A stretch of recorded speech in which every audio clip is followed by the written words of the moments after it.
You don't like the way you and your life looks, feels.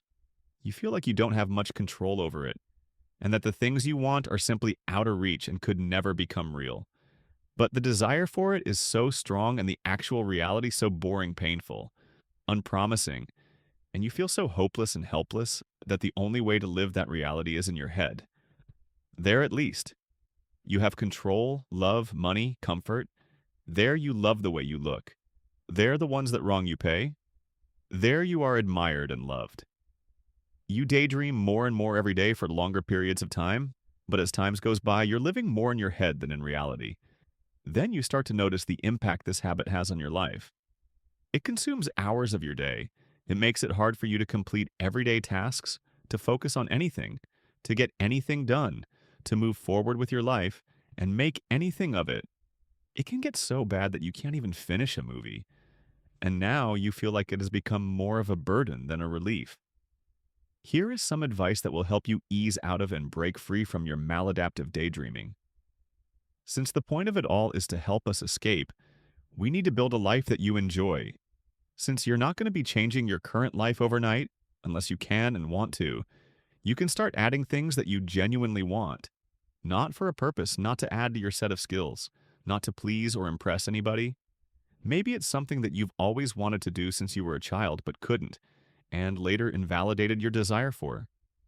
If you don't have anything that you are passionate about, maybe try something that sparks curiosity, joy.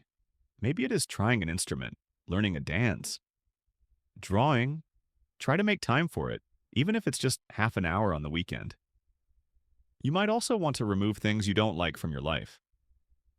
Ultimately, your daydreams tell you about the life that you might need work towards. When you daydream, you are so much in your head that you disconnect from reality, including your own body.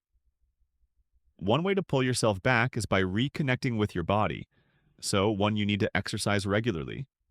What's important is being aware of the movement you're doing, be aware of the sensations in your hands and feet, and be aware of the motion of your body. 2. Do some breathing exercises. Maintain your focus on every inhale and exhale. 3. Do a dopamine fast. Music, shows, edit. They trigger maladaptive daydreaming. I don't think it's a good idea to cut it out all at once. That approach often triggers strong resistance, leading to procrastination or the temptation to indulge one last time, since you're quitting completely anyway.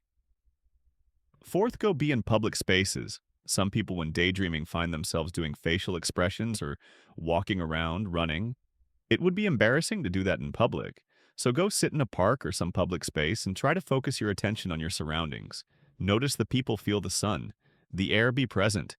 And every time your mind starts to drift off, bring you attention back to something around you. I have to say, you have to really want it. Once you wake up and you realize that you are no longer content with just dreaming, once daydreaming just doesn't do it anymore.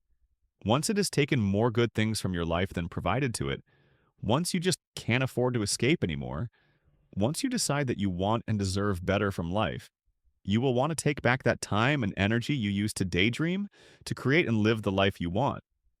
And you can make use of your daydreams to set goals and go after them. Maladaptive daydreaming doesn't only tell you about the life you really want to live, but it also tells you about internal issues you might have. If you turn to daydreaming instead of chasing your dreams, maybe it is because you do not have the confidence to chase them. Maybe it is because you think you don't deserve that life. Maybe you have the internal belief that nothing works for you, so you have to question those limitations and work on them. I hope you found this video helpful. Please comment, like, and subscribe. See you in the next video.